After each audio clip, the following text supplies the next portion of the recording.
Cody has always felt different. At just 12 years old, he is an exceptional swimmer, faster, stronger, and more at home in the water than his peers. But there is something off. No matter how much water he drinks, he cannot quench his thirst. He has been experiencing odd sensations, his hands tingle, and sometimes he swears he sees something shimmering on his skin. He thinks it's his imagination, but his body is trying to tell him something. Then, on one fateful evening, the impossible happens. A mermaid glides gracefully through the water, carrying a baby in her arms, her expression a mixture of sorrow and urgency. She isn't just swimming, she is searching for something, or someone. As she approaches, she spots John Wheatley, unknowingly about to become part of a secret far more significant than he would ever imagine.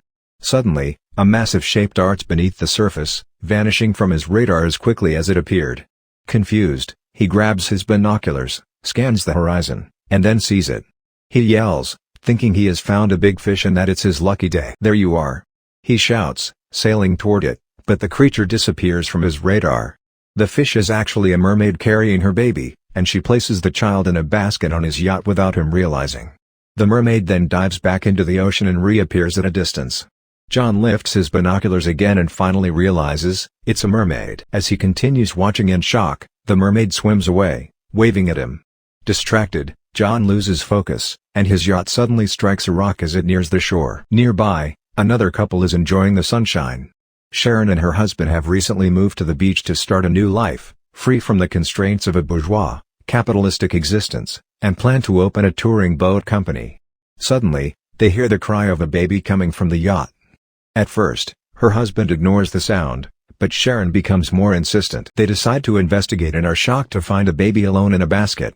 Sharon picks him up, holding him in her arms.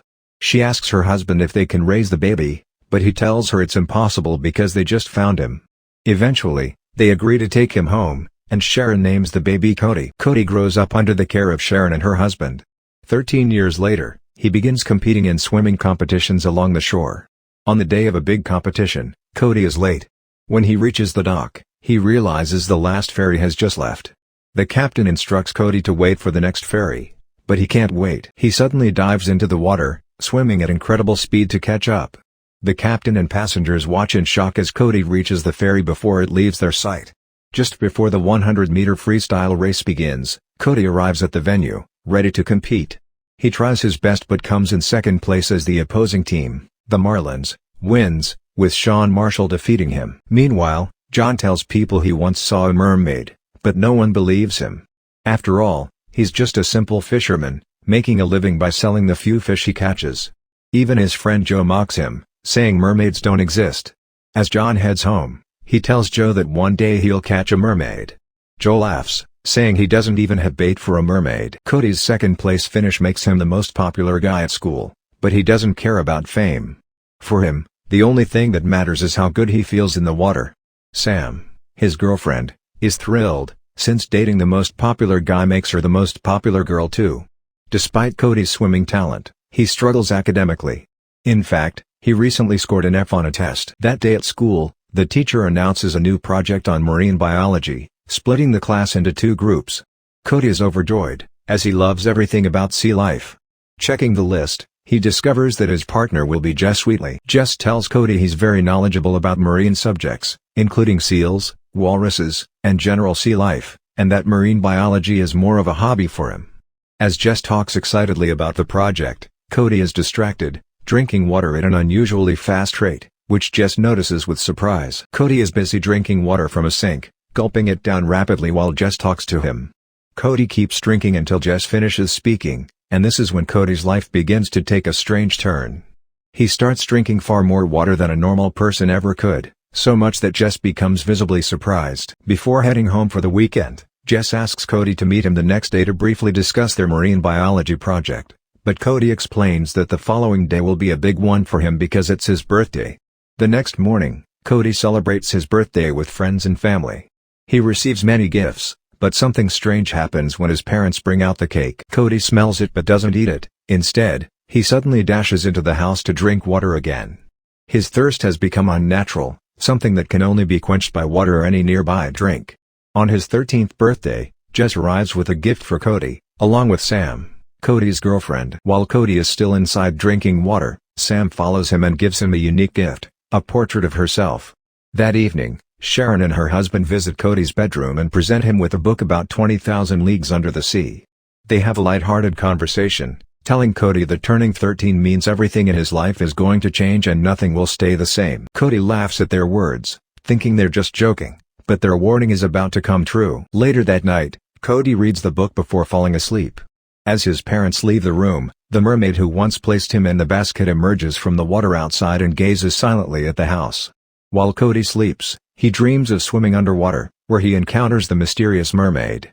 The dream is cut short when his alarm clock rings. As Cody reaches to turn it off, electric waves suddenly emanate from his hand, and the clock shuts down completely. Startled, Cody wakes up with an even greater thirst and rushes to the kitchen for a drink. After finishing, he places the water carton on the counter, but it sticks to his hand unnaturally.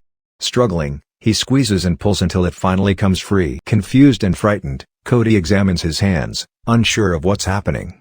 Sharon, watching quietly, looks at her own hands, unable to see anything wrong, but she begins to suspect that something strange is happening to her son. Cody realizes the same and mutters to himself, wondering if he's the only sane one in the house. The next time Cody hangs out at the beach with Jess, he admits that he's failing biology and asks Jess for help. Jess agrees, but only under one condition: Cody must teach him how to swim without drowning. As they seal their deal with a handshake, something shocking happens. Scales suddenly appear on Cody's palms. Jess recoils in fear, shocked at what he's seeing. He tells Cody that he's only ever seen skin like that on lizards and frogs, which terrifies Cody even more. Panicking and overwhelmed by confusion, Cody runs home and locks himself in his room.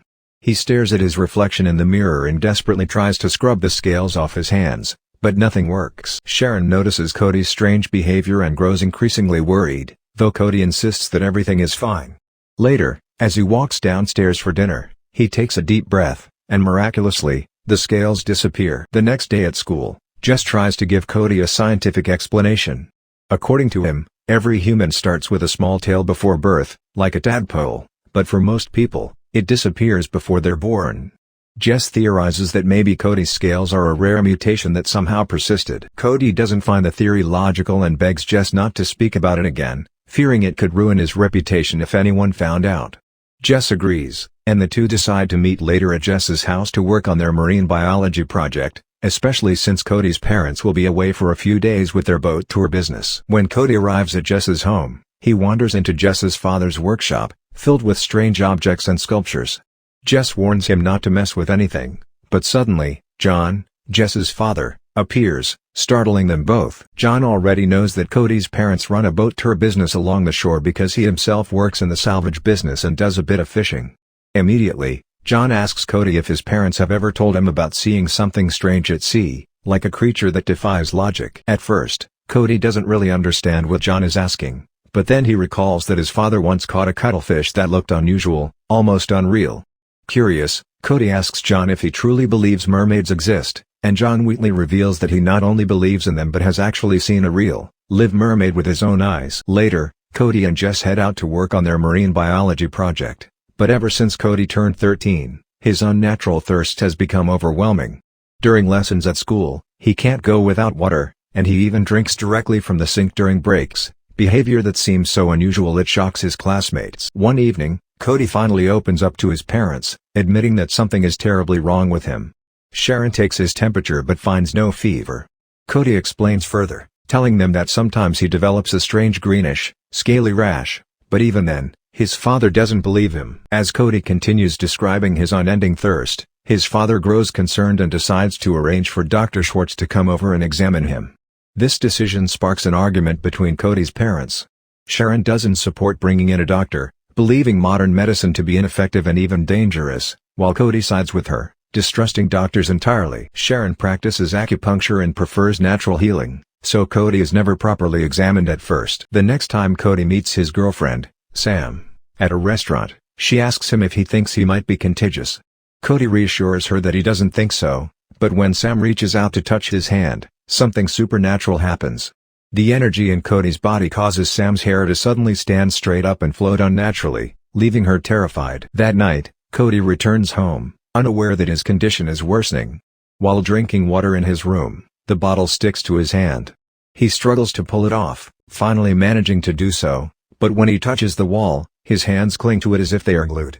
Shocked, he finds himself climbing up the wall until both his hands and feet are stuck to the ceiling. When he calls for his parents, they see him suspended above them, horrified.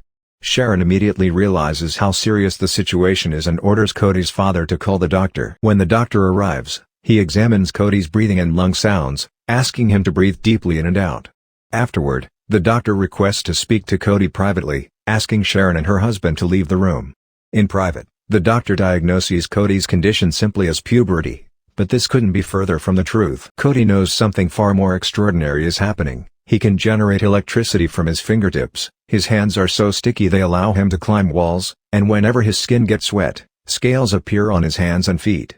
Despite his attempts to explain this to his parents later, they struggle to understand. Determined to find answers, Cody turns to Jess for help. Jess takes a sample to run tests and makes an incredible discovery. To investigate further, Jess conducts a series of physical and practical tests over the course of a week. In the first test, they attempt to see if Cody can communicate with fish. Using an aquarium, Cody focuses on one fish and commands it to jump, and to Jess's shock, the fish leaps out of the water as if it understood human language. The next test involves Cody holding a light bulb with his bare hands.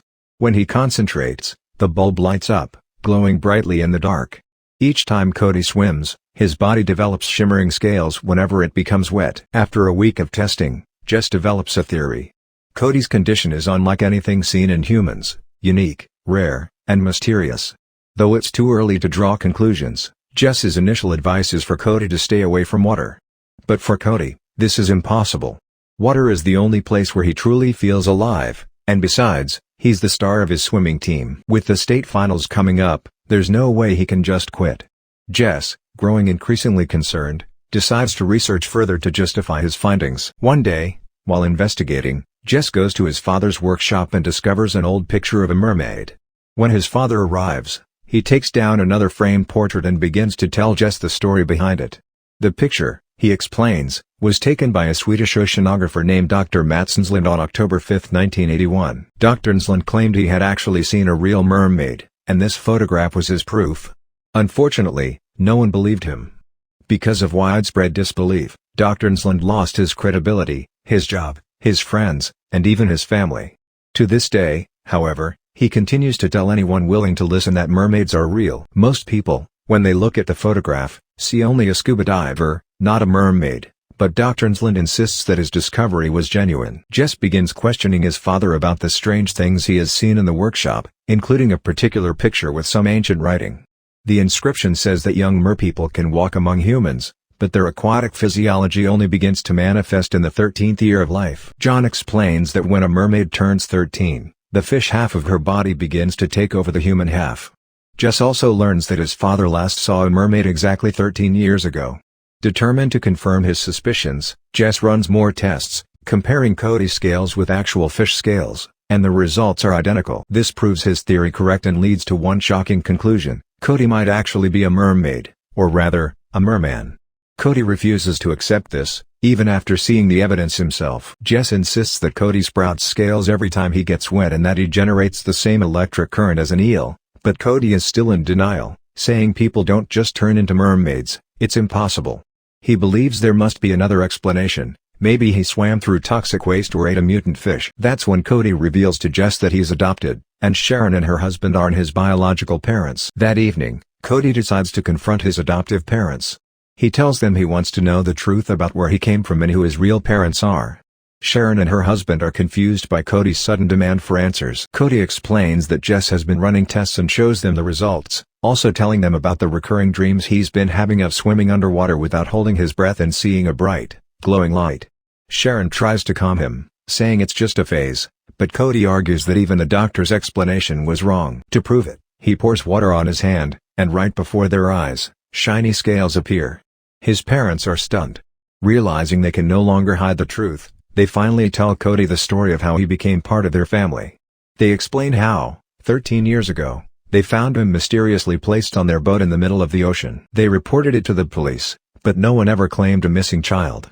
For years, they waited for someone to come forward, but no one ever did, so they raised Cody as their own. Hearing this, Cody suggests that perhaps his biological parents are merpeople.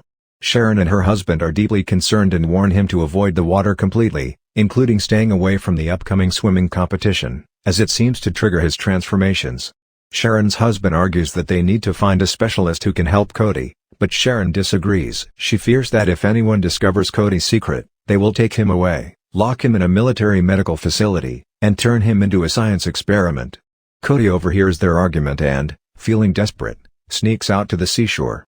Even though he knows getting into the water is dangerous, he dives in and begins to swim. To his amazement, he realizes he can breathe underwater without holding his breath, and no scales appear this time. Watching from a distance, his biological mother, the mermaid, sees him and smiles, happy to witness her son embracing his true nature. Later, on the beach, Cody notices fins starting to form on his hands just as Sam approaches. He quickly hides his hands in the sand and refuses to go swimming with her, asking to be left alone. Jess warns Cody to listen to his parents and stay home, but Cody insists on competing in the upcoming swim meet.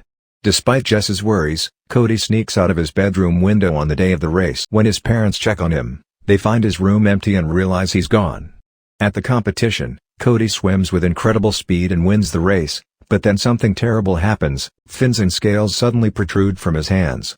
His opponent, Sean Marshall, sees them clearly, and even John, watching with binoculars, spots the transformation. Panicked, Cody tries to hide. When he touches the metal edge of the pool, his body releases a massive electric surge that causes a total power outage, damaging the winner's display board. Cody flees and hides in the washroom, but Sean follows him, suspicious. Using his mermaid-like abilities, Cody climbs the walls and sticks to the ceiling to avoid being seen. Sean, standing below, calls out, saying he knows Cody has some kind of secret that makes him swim so fast, and that the trophy rightfully belongs to him since Cody's victory isn't fair. Shortly after, Cody's adoptive parents arrive at the competition and rush him into the car. On the way home, they panic, realizing Cody risked everything just to participate. Later, Jess arrives at Cody's house and tells his parents he saw everything. Meanwhile, people at the competition are already asking questions about why the winning swimmer disappeared before claiming his trophy, raising suspicions that Cody's secret may soon be exposed. Sam arrives at Cody's house and faints when she discovers the shimmering scales on his hands, shocked because Cody has been keeping this secret from her for so long. When she wakes up, she looks at Cody in disbelief and clearly tells him that he's a fish, marking the beginning of the end of their relationship. Worried about Cody's safety, his parents beg Sam not to tell anyone what she has seen, and after a moment of hesitation, Sam agrees to stay silent and walks away. The following day, Cody meets Sean at school, and Sean demands an explanation about how Cody won the state swimming competition without anyone ever seeing him practice. Cody tries to avoid the confrontation, but Sean accuses him of cheating, and the two boys start a fight while the other students cheer them on. Jess tries to stop the fight, but it quickly escalates until a teacher intervenes. Afterward, Cody's life takes a darker turn. The team believes he cheated, Sam no longer wants to see him, and Sean becomes his sworn enemy. That evening, Cody goes to the sea to clear his head and unexpectedly encounters his biological mother, the mermaid.